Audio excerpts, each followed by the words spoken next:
Robert, how was practice today? It was great. The energy was there. Everybody was ready to practice, so it went great. How you feeling this spring? I'm feeling good. Body right. You know what I'm saying? We just preparing for the season. I think everybody ready. What's it like as an offense having so many guys back from last year to this year? How does that change things? It's more of like leadership, because when you got guys that come back, you know what I'm saying, new guys that's coming in, it's a lot that they can show them, you know what I'm saying? So I think that's going to be great too. What do you want to get out of this spring period as an offense and individually? Individually, I just want to be a better person, first of all. And I think I'm getting better at that, but definitely a better player. And, I think when a team come together, we're going to have something great going on.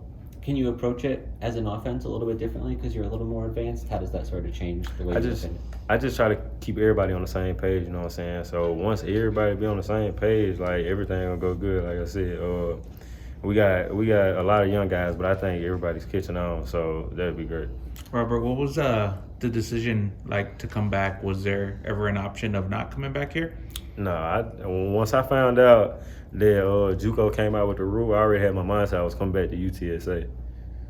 What was your reaction when you first heard about that JUCO rule and that kind of opens up new possibilities? It was crazy. I was like, because I had been picking with my coach, like, I'm going to come back, which I knew I wasn't coming back because it was my time to leave. But when they came out with the rule, I was kind of excited. I was like, yeah, I'm going to do it. What can you get out of an extra year of college? Why is that an important opportunity for you?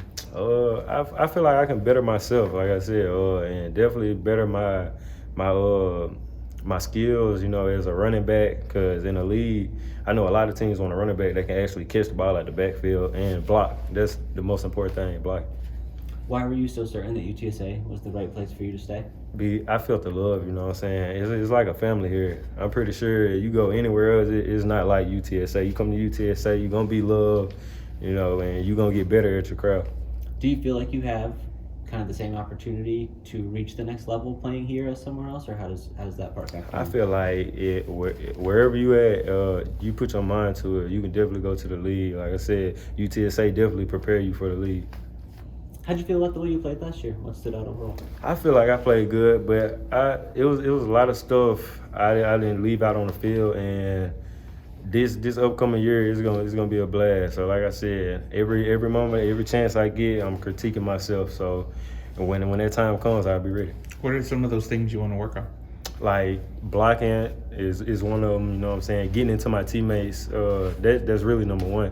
Getting into my teammates. I felt like I wasn't doing a good job of that last year, so this year I'm going to be doing more of that. Coach is just telling us you're taking more of a leadership role with the running back rooms. Is that hard for you? Because it doesn't seem like... No, it's not hard at all, because like I said, everybody in the running back room looks up to me. So once I do it right, everybody kind of follow in place like domino effect. What happened down the stretch that you weren't able to finish out the year?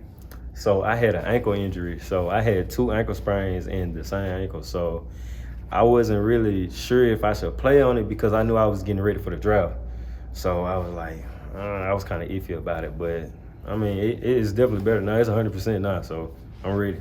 Was that something that bothered you through the season? When did that first pop up? Yeah, it bothered me kind of like towards the end of the season, because that's really when it happened. So I was like, season almost over, you know what I'm saying? I didn't want to just go out there and hurt it even more, and be dealing with that. So, yeah. So you sprained it twice pretty close together, or how did that happen? It was a high ankle sprain and a lateral ankle sprain. Oh, gotcha. Okay, so all on sort of one hit or one play? It was one cut. I made a cut, and then so I made that person miss, and when I started back running, I got tackled, and that's what really did it when I got tackled, because he fell on my ankle. Did you try playing on it for a little bit and then I tried. Like when we went to Army, I was warming up and everything, but when I started cutting on it, it was like I couldn't put no pressure on it. So I'm like, I don't think this is gonna go good. So I just sit out.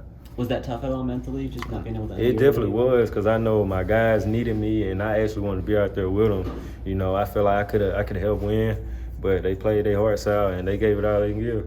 I guess at that point you would have thought it might have been the end of your college career too. Was that a lot to kind of weigh in? Yeah, it was. I'm like, this could be my last, my last college snap. It actually was. That's the way I was thinking.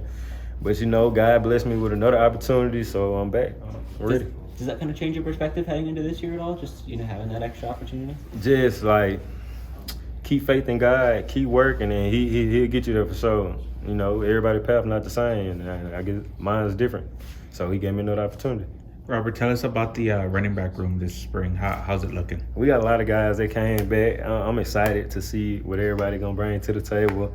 I feel like everybody's, you know, if they not ready, they're close. You know what I'm saying? So we got a lot of young guys, but me being able to coach them because I'm a vet, I think they're catching on pretty easy, and everybody's gonna be great. Is it hard for those young guys to like look at the opportunities? Because you look at how last year went. It seemed like it's hard to get you guys into a flow if you're only getting a few opportunities. Like, is the message to them like just be ready when your time is called? Yeah, that's most definitely what it is, because you gotta look at it like this. Like, most of the young running backs, they don't want to play just right off rip just because when they don't know what's going on. So me as a vet, I'm able to show them even I get confused sometimes, but you know, it's just mental mistake. You got to just constantly keep working. Coach Fredo was telling us some things are a little bit different about the way you guys operate this spring compared to previous years. What differences have you noticed? I feel like everything is more up tempo. You know what I'm saying? So when it comes to opportunity, we get in the game, we'll be able to beat teams with faster pace. You know what I'm saying? Because everything we do is fast. How has the discipline part been different, if at all? It seems like there's a new approach. It's there. definitely discipline, because last year we really killed ourselves on penalties. This year, we're more focused on, details about jumping off sides, pre-snap, post-snap penalties. So I think we got better at that for sure. All right, Rob, we were talking to Kamar Missouri last week. He was telling us you're pretty close with Fredo. Can you tell us about your guys' connection? Fredo, that's my boy. I told him, look, anytime you want to get Fredo away, bring him to me. I had him at the bowl game. Yeah, I wanted to ask you about that. What was so you were kind of his keeper at the bowl game? How'd that go? Yeah, so I wasn't playing, so he asked me to keep Fredo. So I was like, yeah, I do it. That's my man. Anytime Fredo see me, he get excited. So is that just always how it's been, or? Yeah, ever since I met Fredo, he was my best friend. As soon as I seen him, he ran up to me, started playing. I don't know what it was. So what does it take to look after him through the bowl game? Are you just in the locker room checking on him, or how does that go? So I had him tied up to my locker. So I go in there, keep checking on him, you know what I'm saying? When it got halftime, I bring him out on the field. So at the end of the game, we held up a trophy. Fredo was the first one by it. Yeah, I was going to say, how did you decide to get him for the celebration that turned into a big hit? So I was just since Fredo was there, you know what I'm saying, it'd be exciting. It's something different. So I wanted to bring Fredo out there. He didn't make any messes in the locker room? Nah. He trained. He definitely trained. So, yeah, we ain't had to worry about that. Good deal. All right, thanks, Rob. Appreciate Yes, sir. it. Thank you.